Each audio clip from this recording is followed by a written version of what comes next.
Souvent, on prend contre soi les dires, les faire, l'action de notre partenaire et on attend tellement autre chose.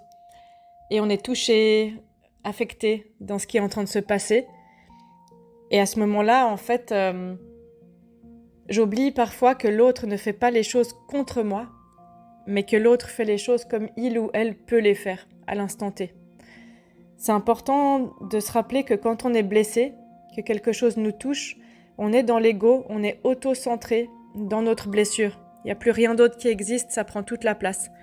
Et à ce moment-là, j'aimerais tellement que l'autre change quelque chose pour m'offrir quelque chose de différent, que j'en oublie le fait que l'autre n'est pas à niveau, n'est pas au même endroit. Et qu'en fait, imaginez deux planètes différentes. De votre planète à vous, vous avez plein de pays avec des saveurs différentes. Et des pays désertiques, des pays de belles jungles, des pays de fleurs, de belles montagnes, et chez votre partenaire, c'est la même chose. Sauf que vous n'avez pas les mêmes pays. Et cette différenciation de dire, ok, dans ton monde, c'est comme ça. Dans ton monde, tu vois les choses comme ça, tu ressens pas la même émotion. Et dans mon monde, je ressens les choses comme ça et j'ai pas la même sensation. C'est difficile à faire. C'est difficile à faire parfois pour l'être humain. Ça dépend de comment on s'est construit dans la famille, comment on a grandi. Et ça dépend du stade de l'enfance dans lequel est notre plus grosse blessure aussi. Ça, c'est quelque chose qu'on va explorer en imago. Dans quel stade de l'enfance on rejoue quoi, en fait, dans le développement de l'enfant. On a l'attachement, l'exploration, l'identité, la compétence, l'identité. Enfin, tous ces stades de l'enfance qui font que on rejoue certaines parties de soi, en fait, en fonction de l'âge. Et ce qui se rejoue dans la relation au présent avec mon ou ma partenaire, ça vient de ces endroits-là, la plupart du temps. Donc quand on chemine avec une personne, on va aller re-explorer cette phase d'attachement, apprendre à différencier, re-explorer la phase d'exploration. Et c'est très intéressant d'observer les danses relationnelles des personnes, parce qu'on peut voir à peu près à quel endroit de l'enfance ils sont le ou la plus blessés. Et moi, ce que je vous invite à faire, c'est de vous rappeler que c'est pas parce qu'on dit à l'autre que quelque chose nous plaît pas, ou qu'il ou elle fait ci ou ça qui est pas adéquat, que l'autre peut en changer. L'autre peut en changer s'il décide de faire le chemin, et parfois, c'est pas où, c'est et parfois si je lui donne la main pour le faire. C'est-à-dire que quand on apprend de part et d'autre de la relation à accepter notre aide mutuelle, on accepte que l'autre va nous donner la main pour apprendre cette chose qui n'est pas confortable pour soi. Ça veut dire que si votre partenaire accepte que vous lui tendiez la main pour l'aider à cheminer dans cette partie de lui ou d'elle, vous êtes gagnant. Plutôt que de critiquer, de dire tu fais pas ci, tu me donnes pas ça, c'est de dire est-ce que tu as envie d'apprendre, de découvrir les parties de toi que tu vas récupérer en faisant ce chemin-là, oui ou non.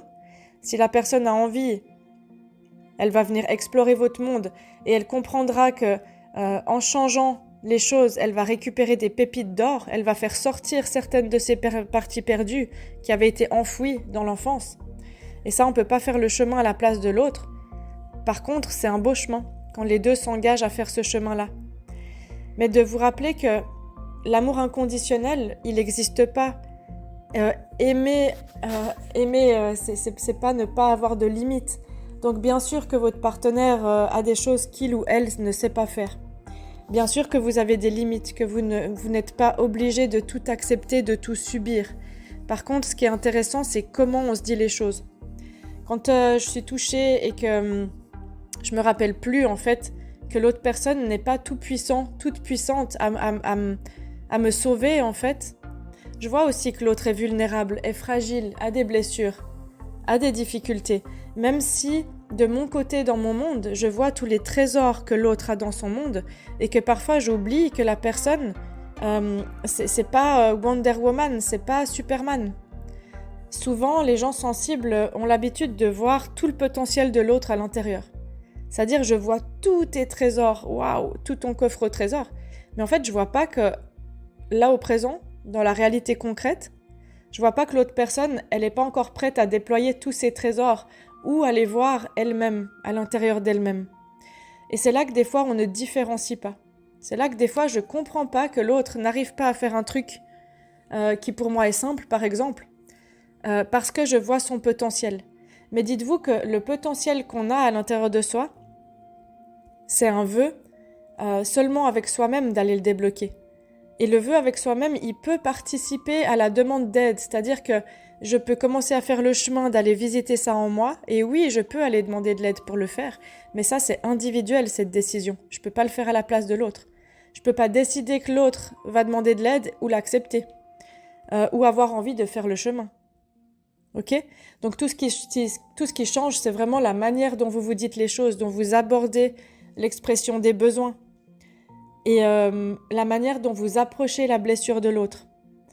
Parce que quand je vais toucher avec de l'amour ce qui a été précédemment touché par de la peur ou de la violence ou de l'abus chez l'autre, c'est ça qui va l'aider à guérir. C'est pas d'aller retoucher les mêmes endroits avec de la violence, de la critique et de la peur. J'adore cette phrase de Emery Allen qui dit que la chose la plus apaisante dans ce monde, c'est quand quelqu'un embrasse vos blessures en ne les voyant pas comme des catastrophes de votre âme, mais simplement comme des fissures dans lesquelles y mettre son amour. Et je vous laisse avec ça, sur cette belle phrase à méditer. Qu'est-ce que je peux faire pour aller toucher les blessures de l'autre et y mettre de l'amour, plutôt qu'y remettre de la douleur? Je vous laisse tout simplement avec cette question. Posez-vous cette question. Comment je fais ça au quotidien? À tout bientôt. Merci pour votre écoute.